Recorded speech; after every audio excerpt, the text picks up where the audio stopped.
أعوذ بالله من الشيطان الرجيم. بسم الله الرحمن الرحيم. وينجي الله الذين اتقوا بمفازتهم لا يمسهم السوء ولا هم يحزنون. الله خالق كل شيء وهو على كل شيء وكيل. له مقاليد السماوات والأرض والذين كفروا بآيات الله أولئك هم الخاسرون. قل أفغير الله تأمروني أعبد أيها الجاهلون. ولقد أوحي إليك وإلى الذين من قبلك لئن أشركت ليحبطن عملك ولتكونن من الخاسرين. بل اللہ فاعبد وکم من الشاکرین. سورہ زمر آیات 61 سے 66. آیت نمبر 60 میں فرمایا، اور قیامت کے دن آپ دیکھیں گے ان لوگوں کو جنہوں نے اللہ کے بارے میں جھوٹ بولا ہے، ان کے چہرے سیاہ ہوں گے. تو کیا ایسے متکبر لوگوں کا ٹھکانہ جہنم نہیں ہے؟ اہل جہنم کا تذکرہ فرمانے کے بعد اب کامیاب لوگوں کے بارے میں فرمایا، وَيُنَجِّ اللَّهُ، اور اللہ تعالیٰ نجات دے دیں گے، الَّذِينَ اتَّقَوْا، ان لوگوں کو جو ڈرنے والے ہیں، جو تقوی اختیار کرنے والے ہیں، بِمَفَازَتِهِمْ، مفازہ کے ساتھ با کے آنے کی وجہ سے یہ ظرفیہ کے معنی میں ہے، اور مفازہ مفلح یعنی فلاح کی جگہ اور مأمن یعنی امن کی جگہ کو کہا جاتا ہے. یعنی ایسے لوگ امن کی جگہ میں ہوں گے، فلاح کی جگہ میں ہوں گے، اور مراد جنت ہے. تو یہ اب تقوی والوں کا، اللہ سے ڈرنے والوں کا مقام ہے. ینجی سے اشارہ کر دیا کہ اللہ تعالیٰ ان کو جہنم سے نجات دے دے گا. اتقوا ربهم باداء فرائضہ، وہ فرائض کو ادا کرنے میں بھی اللہ سے ڈرتے رہے. واجتناب نواہیہ، اور جن باتوں سے اللہ نے منع کر دیا ہے ان سے رکنے میں بھی اللہ سے ڈرتے رہے. اب ان کی کامیابی کی وجہ سے انہیں امن کی جگہ میں رکھا جائے گا. وَلَا يَمَسُّهُمُ السُّوءُ، اور انہیں کوئی تکلیف نہیں پہنچے گی. یہ جہنم سے بچا لیے گئے ہیں، انہیں کوئی اذیت نہیں پہنچائی جائے گی. وَلَا هُمْ يَحْزَنُونَ، اور نہ ہی وہ غمگین ہوں گے.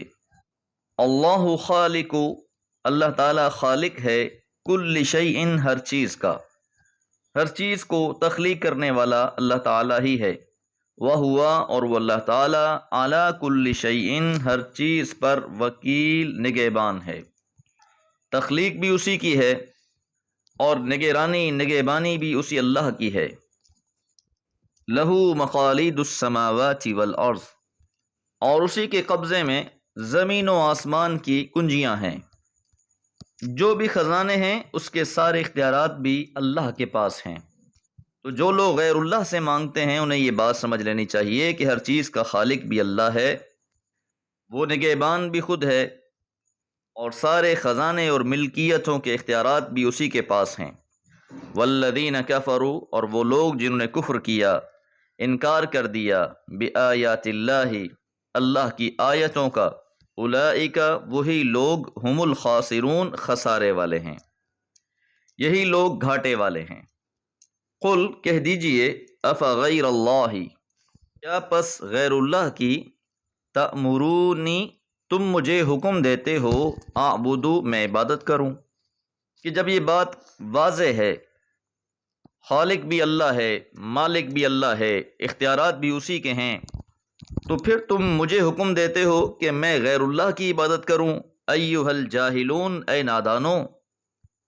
جاہل اسے کہتے ہیں جو علم اور عقل کے بجائے جذبات اور خواہشات کی پیروی کرتا ہے. تو فرمایا کہ ان جاہلوں سے پوچھئے کہ تمام دلائل اور شواہد تو اس بات کے حق میں ہیں کہ ہر چیز کا خالق اللہ ہے، اسی کے قبضے میں تمام آسمان اور زمین کی کنجیاں ہیں، پھر بھی تم لوگ مجھ سے اس بات کی ضد کرتے ہو کہ میں اللہ کے علاوہ دوسری چیزوں کی عبادت کروں. پچھلی آیات میں ہم یہ بات بھی جان چکے کہ وہ حضور علیہ الصلوۃ والسلام کو اس بات سے بھی ڈرانے کی کوشش کرتے کہ اگر آپ ہمارے ان معبودوں کی مخالفت کریں گے تو آپ پر عتاب آ جائے گا، آپ ان کی پکڑ میں آ جائیں گے. تو یہ لوگ غیر اللہ سے ڈراتے ہی اس لیے ہیں تاکہ ان کے سامنے جھکا جائے، وَلَقَدْ أُوحِيَ إِلَيْكَ اور تحقیق وحی کر دی گئی ہے آپ کی طرف، وَإِلَى الَّذِينَ اور ان کی طرف بھی، من قبلک جو آپ سے پہلے تھے، یعنی آپ پر بھی یہ بات وحی کر دی گئی ہے، اور آپ سے پہلے جو انبیاء تھے ان پر بھی وحی کر دی گئی تھی۔ لَإِنْ أَشْرَكْتَ اگر آپ شرک کرو گے، لَيَحْبَطَنَّ تو ضرور بضرور ضائع ہو جائیں گے، عملک آپ کے عمل۔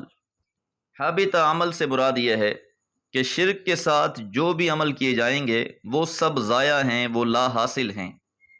اس لیے اگر کوئی انسان شرک میں بھی مبتلا ہے، وہ نماز بھی پڑھتا ہے، روزے بھی رکھتا ہے، حج بھی کر لیتا ہے، لیکن اپنے شرک سے باز نہیں آتا، تو پھر ایسے شرک کرنے والے کا کوئی عمل قبول نہیں ہے۔ پہلے اپنے دین کو خالص کرنا ہے، وحدانیت کو سمجھنا ہے، لا الہ الا اللہ کی گواہی دینی ہے، توحید کی جڑ کو دل میں مضبوط بٹھانا ہے، اس کے بعد ہی عمل صالح کا فائدہ ہے۔ تو شرک کی نزاکت دیکھیے، اس کا خطرناک ہونا دیکھیے کہ حضور علیہ الصلوۃ والسلام سے بھی یہ بات کہی جا رہی ہے، اور آپ سے پہلے انبیاء کی طرف بھی یہ بات وحی کر دی گئی تھی کہ اگر وہ بھی شرک کریں تو ان کے عمل بھی ضائع ہو جائیں گے۔ وَلَتَكُونَنَّ اور آپ ضرور بضرور ہو جائیں گے، من الخاسرین خسارے والوں میں سے۔ تو یاد رہے کہ جو انسان بھی شرک میں مبتلا ہو گیا اس کی نجات نہیں ہے، باقی گناہوں کی تو معافی ہے، لیکن اگر کوئی انسان شرک پر مر جاتا ہے تو پھر ایسے شخص کے بارے میں اللہ نے یہ قرآن مجید میں اعلان کر دیا ہے کہ وہ ہمیشہ ہمیشہ جہنم میں رہے گا، اور ایسا شخص پھر یقیناً خسارے والا ہے۔ بل اللہ فاعبد بلکہ اللہ ہی کی آپ عبادت کریں، وکن اور ہو جائیں من الشاکرین شکر گزاروں میں سے۔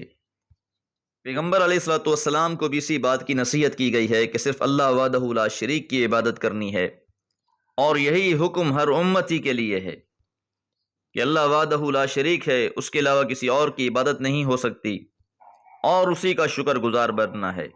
دعا ہے اللہ تعالیٰ خالص اپنی رضا کے لیے عمل کی توفیق عطا فرمائے۔ وما علیہ الا البلاغ۔